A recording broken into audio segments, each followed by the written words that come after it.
And then another perk is you're part of our quarterly newsletter mailing, and we try to get you plant discounts when we have native plant sales or early bird notifications. We were lucky enough to have luncheons annually in the past, but since the pandemic, we haven't done those, but we're doing a virtual celebration. So good perks, and we love to recognize you for your efforts. So consider the Conservation at Home program. Just how to do it is you could apply online. That's on our website. We'll show you that website later. We'll review your application. And if you're not quite ready, we'll provide resources. And if you're ready to certify, there is a $50 fee. We're happy to work with you on that if the fee is a problem. Then we'll basically we'll pair you up with some volunteer evaluators. They'll come out, view your home, and you pretty much are usually on your way if we're coming out to your home, and it's likely you'll get certified and presented with your yard sign that day. So you could go to our website to learn more about that and just where we're at. As of late, I did just update this. We have 101 homes certified, and that's since we rolled it out to the public in 2017. So that's pretty good. Also, we're doing schools and community gardens now, and each of the Forest Preserve Nature Centers have been certified in Cook County. So we're not the only ones doing this. If you're outside of Cook County, here's a list of other organizations that run this program or something similar. So we are the dark green dots there in Cook County, and all these other colored dots on the map are these other organizations that have been doing this much longer than us. But you could see it spreading, and we'd love to get more dots within that Cook County border. So today, this is really the criteria Conservation at Home goes to. And so we look at these different topics. Today, we're really going to focus on vegetation on site, designing with natives. So how are you going to incorporate more natives into your landscape and control and remove invasive species? Okay. But you could find a detailed copy of this criteria on our website, and that's what we go by to certify your yard.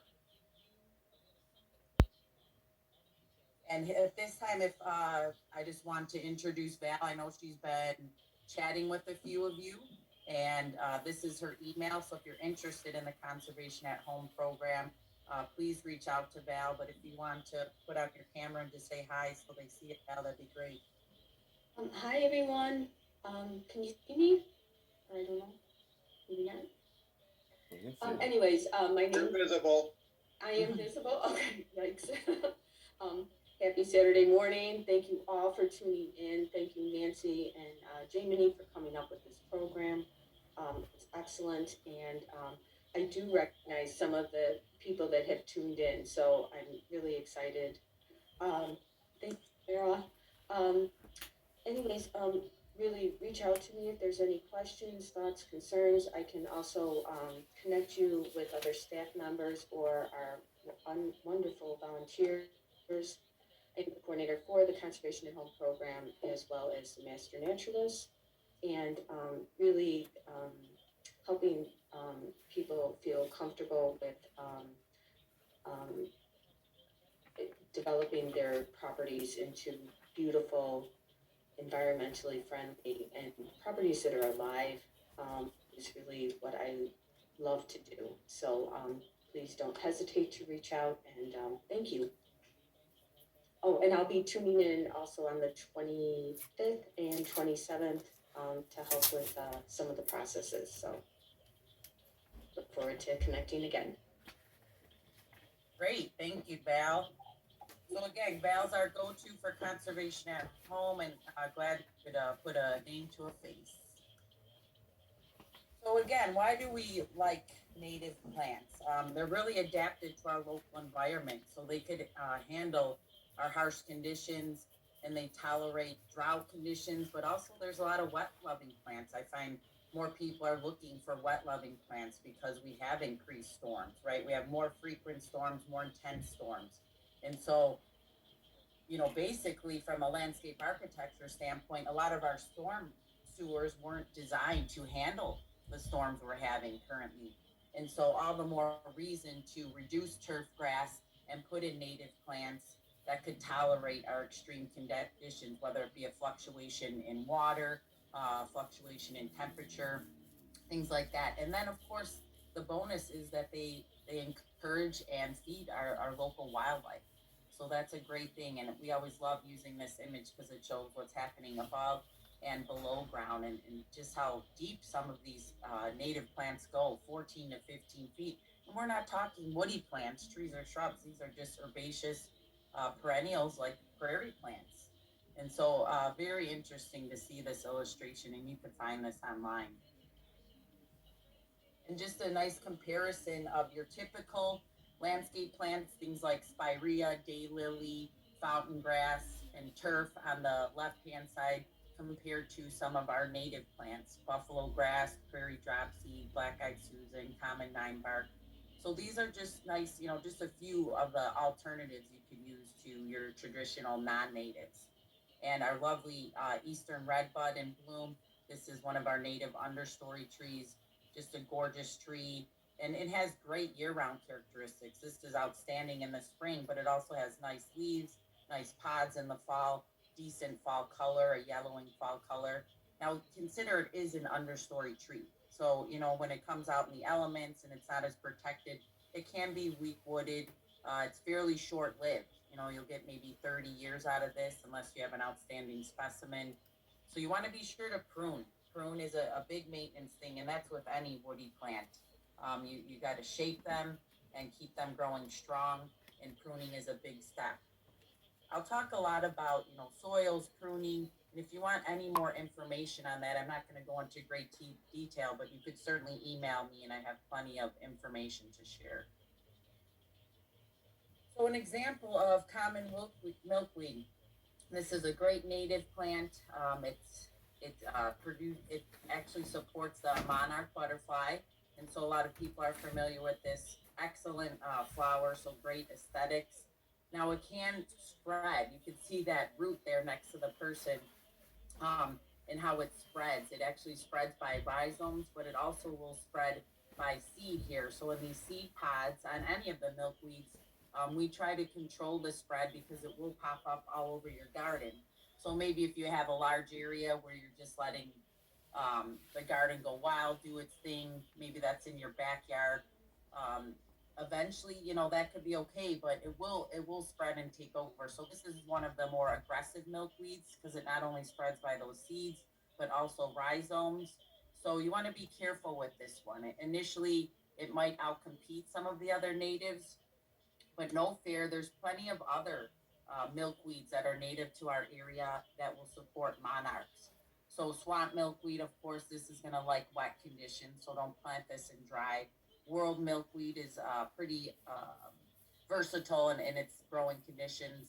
And then butterfly milkweed, that stays lower, and you'll always recognize that by the orange flowers, one of the only milkweeds with orange flowers. And that takes a little bit to get established, but these don't spread as aggressively by rhizomes. They will spread by those pods. So I just try to collect those before they mature, clean them up, share them with friends, or we distribute them for others to grow. So just know that there's a lot of different species out there, not only of milkweed but of other native plants that might be more suitable for your area. So, and there's more milkweed beyond this. There's probably another 5 species that'll do well in our area of Illinois, in northern Illinois, and more as you go down south. So getting into design principles, these are kind of the take home points. Anytime I'm designing, I'm trying to think of these terms just so I could uh, make this more of a cohesive design, whether it be from my front to backyard, maybe just within a garden, repetition of color or repetition of plants. Some of the big ones on here are really form and texture. So looking at different shaped plants, whether they're mounding, whether they're spreading, whether they're upright, and then also texture, whether they're coarse or fine leaf. Having using those variations within the landscape really makes it pop. It adds dimension. It looks like very dimensional, and it really will highlight your landscape and be pleasing to the eye. Another big take home from this list is mass planting. So rather than just planting one specimen plant, let's say just one purple echinacea. Well, if you plant in groupings of 3 or 5, even up to 7 if you have space, that's nice. It looks good from a distance. It's going to give more impact with its blooms. And also for wildlife benefits, it's actually more beneficial for our pollinators. They can recognize those blocks of color a bit better than a single plant. So mass planting is always great. It's going to just represent well in the landscape. So we always group our plantings rather than one single plant. If you don't have space, you'll have to kind of make some compromises there, and that's how we'll coach you. If you have smaller places, what plants will work as a mass planting. Sometimes they're just too large for the space as well. Layering, another big one. So think about your landscape in layers. From your house, you're going to scale that down to a larger shade tree, to a smaller understory tree or tall shrub, to your midsection shrub layers down to your ground cover, and in between you have your perennials or your annual border. So that really again makes it look like a design space and just helps with the overall look. So think about in layers. I've had a plant list, and I've submitted a plant list of 100 plants I used in one residential design that was for the whole front and backyard, and I still was criticized as a student, just not enough layers. And so, maybe it was extensive, but was missing kind of that shrub layer. And believe me, the woody plants are great because they have good year-round characteristics. You could decorate them in the winter. The snowfall looks nice on them, and something's gonna be there rather than bare ground as our herbaceous plants die back. Now, of course, you could look to grasses also for winter characteristic or off-season characteristics. So always keep these in mind, and you can research these terms a little bit more, but noting viewpoints, focal points, all that comes into play. So just looking at different style houses here, on the left, you'll see low growing below windows. So in your front landscape, you want to keep it low. You might not put a 15-foot tall cup plant right in front of your window. And it will just hide your beautiful house. So keep things low profile in the front. We kind of aim for curb appeal. Of course, where you have more space, you could introduce trees and shrubs, and that would be like a foundation planting. In the next picture here, we'll also see this, or in that same picture, excuse me, we'll also see kind of artwork. You could certainly make your landscape design with little bits and pieces of artwork, color, painted trellises, things like that to make things pop. Now use those sparingly. You don't have to have everything in your front yard, but 1 or 2 little art pieces or focal points or water feature are great focal point features.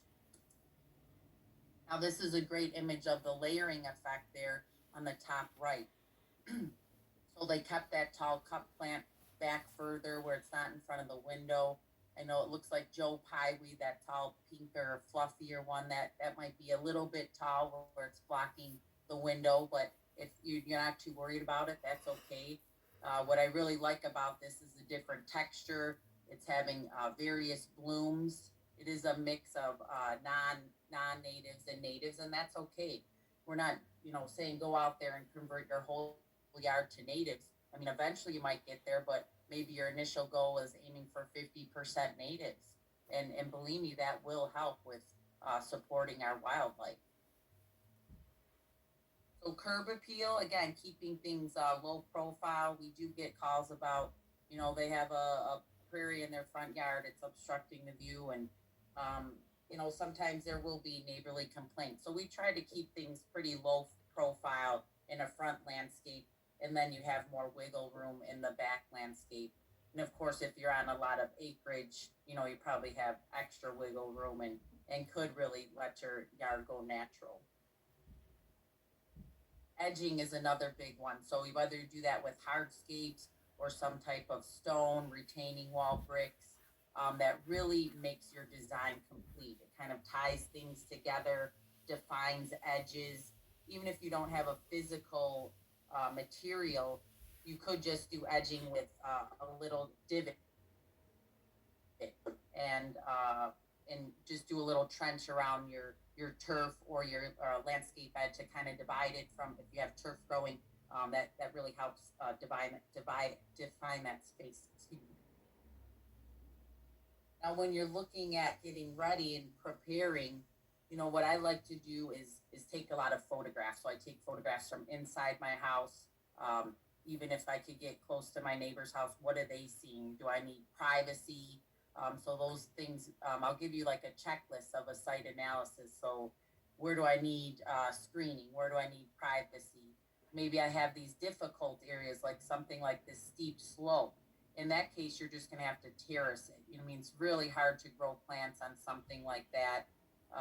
So typically anything above like that 10% slope, we're going to put in some walls, something like that to terrace it.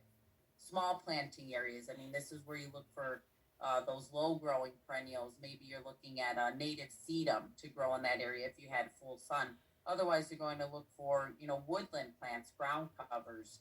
So something like wild ginger, and a lot of these low growing ground covers could certainly spread. But in that case of that little strip by the front door, it's not going to go anywhere. So it's okay to put an aggressive plant here because it'll just spread and take over and won't be able to penetrate or move past this concrete pathway. So photograph, all different seasons, and definitely documenting your viewpoints out your window, and maybe highlighting some focal points and framing views out of certain windows. Certainly knowing your site conditions. Our big motto is right plant for the right place. So recognizing sun patterns is a big one. Because the sun is orientated from the south, because we're in the northern hemisphere, we'll always have full sun on the south side of the home. On the west side of the home, that's also full sun because we're getting later afternoon sun, and that's more intense. Now, if you have a large shade tree blocking sun, that of course is going to affect things. So monitor your sun patterns, especially from shade from larger trees. On the east side of the home, you're looking at morning sun. So this is usually part sun to part shade, and you're going to have to pick plants for that condition. North side of your home, again, your home is always casting a shadow because the sun is on the south side of it, so it'll cast a shadow on the north side of your home, and that's where you're going to have little to no sun, unless it's way late in the afternoon where maybe the west side's hitting it. On occasion, that could happen. So again, monitor it at certain times of the day, and recognize how much sun you're getting, because that will determine the plants that you could use. You'll also look at soil moisture and drainage. I have plenty of information on how to do some DIY projects, like a drainage percolation test at home. It's basically digging a hole and filling it with water and watching how it drains, so you could determine how well your soil does drain. Maybe you already know this because you have standing or pooling water. So in that case, a rain garden might work well. Maybe that you have so much water there, just a rain garden might not help. Maybe you could build up your soil, do some grading, do a berm, and that could help if if that's a troublesome planting area. Certainly consider your hardscapes or driveways, sidewalks. Are you salting? If you're salting, that's going to play a role on the plants you could use. Some plants are more salt tolerant than others. So if you're trying that same plant over and over, and it gets hit with salt, it's not going to, and it keeps dying, it's just not going to work. So we're going to have to change our plant list. One thing I also like to do besides documenting through photographs is just mapping my yard. So this is just a simple bubble diagram. We always like to note north on that. You could do a simple sketch freehand, but it does help to have it in scale. So if you had a plat of survey of your house and it showed the blueprint, you could draw over that. I will always make copies and have a blank hard copy. And then you could use trace paper or draw right onto this paper and note, okay, I want, a woodland. I do need some turf grass because I have young ones, or I want to entertain and I need some gathering space. So of course, consider your lifestyle. And then just again, making those notes of transition from front yard to backyard, viewpoints, whether or not you want a vegetable or herb garden, things like that. So this is more of just like your concept plan. Okay, certainly note things like your slope or wet areas. But this is when you're documenting your yard, this is a great go-to piece to look at and reference. And it helps with the overall design. I'm not, it's difficult to sit there and design your yard, or more so, it's difficult to install it all in one fell swoop. So you might work at the installation in phases, but you have an overall plan for your whole yard so it's cohesive. So maybe you work on the design as a whole, but then you install it in sections. And so to have a base plan for your whole yard is really helpful. And maybe you don't have the details of each plant, but you know that I want this to be woodland garden. I know this is full sun. I can get away with my small prairie garden. So always keep that in mind and use this as a reference point. One thing we do is look at aerial photographs. So I did share some information with you all how to obtain these online, free through Google, and I'll do a little demo later. But basically, we pulled up an aerial photograph of this area along a forest preserve building that we redesigned. And that photo at the top, we then redrew it to scale on graph paper. And so those two spaces there are represented on graph paper. Now, this is our blueprint. This is what they call a landscape plan. And it's difficult for your typical person to understand or read. I mean, it doesn't show a whole lot on how the space will look, but it does help you count the number of plants you need, draw plants to scale so you're not overplanting, not underplanting, and that's where it really comes in handy to draw to scale. Okay, so you could do this again on graph paper. There's other tools that you could use as well.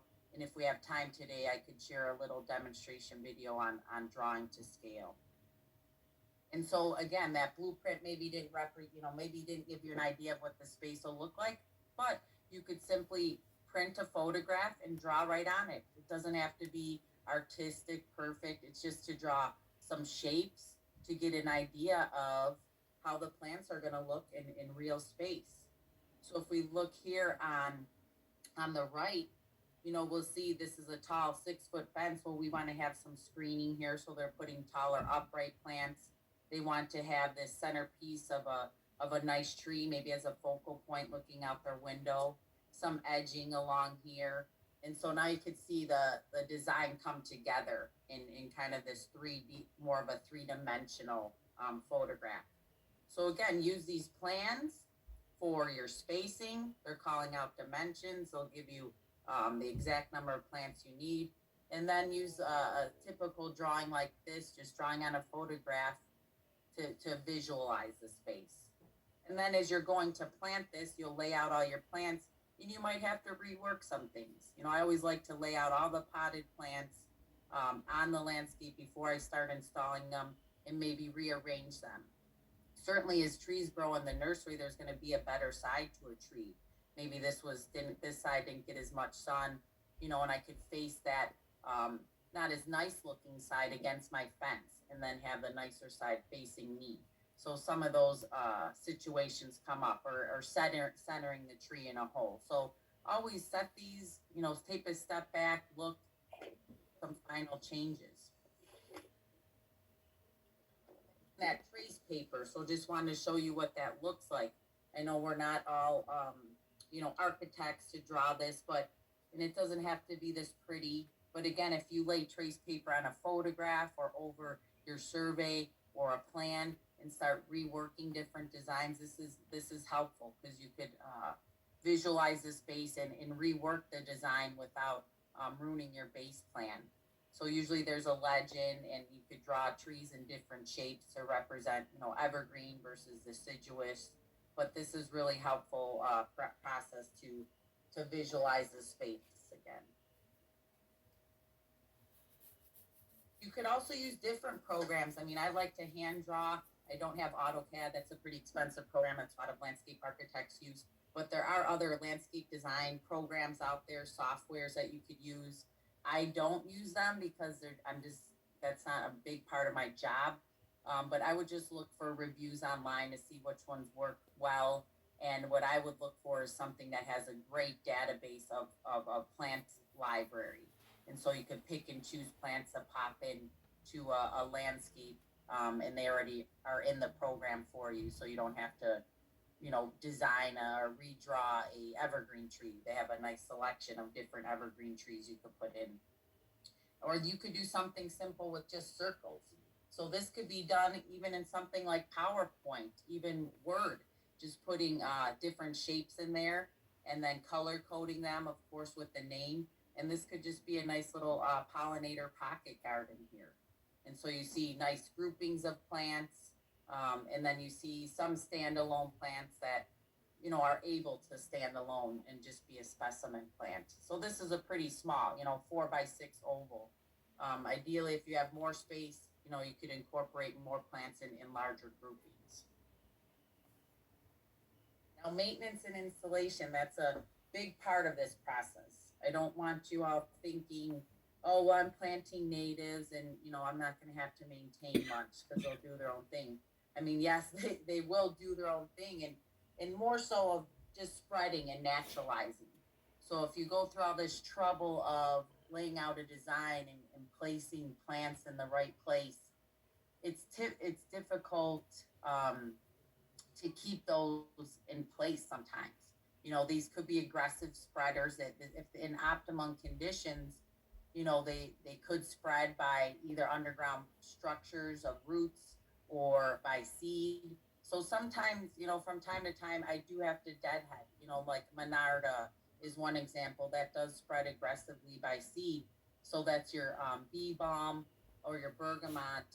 What I do is after the flowers have spent, I remove those seed heads. That's not the case for all plants. A lot of people like to keep the seed heads for attractiveness. So if you could see the top left photo, you're seeing purple echinacea, and that's looking good come fall time. It has those nice dark black seed heads. That's very attractive to me. If that's not your aesthetic, you could always trim those back.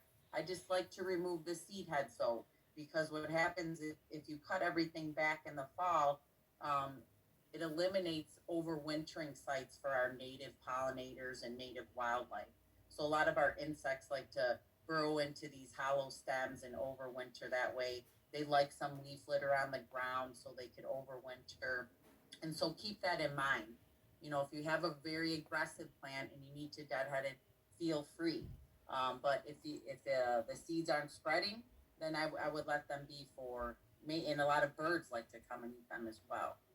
And so just be mindful of that more so you have to keep plants in check with natives because they do like to naturalize, and they're not like a hybrid or cultivated to just kind of grow and stay in place. And so that is more of the maintenance issue with natives. I don't want you to think you're not going to be out there doing maintenance, because when you have a bed, a garden bed, weeds also invade. So you will, lawns are easy because we just have to cut them, right? I mean, a lot of people overdo it with inputs as far as chemicals, fertilizers, but it's a monoculture, and it's easy. All I have to do is mow it. Whereas if I have to get out here and weed a bed, it makes it a little more complicated because for one, maybe you're not recognizing plants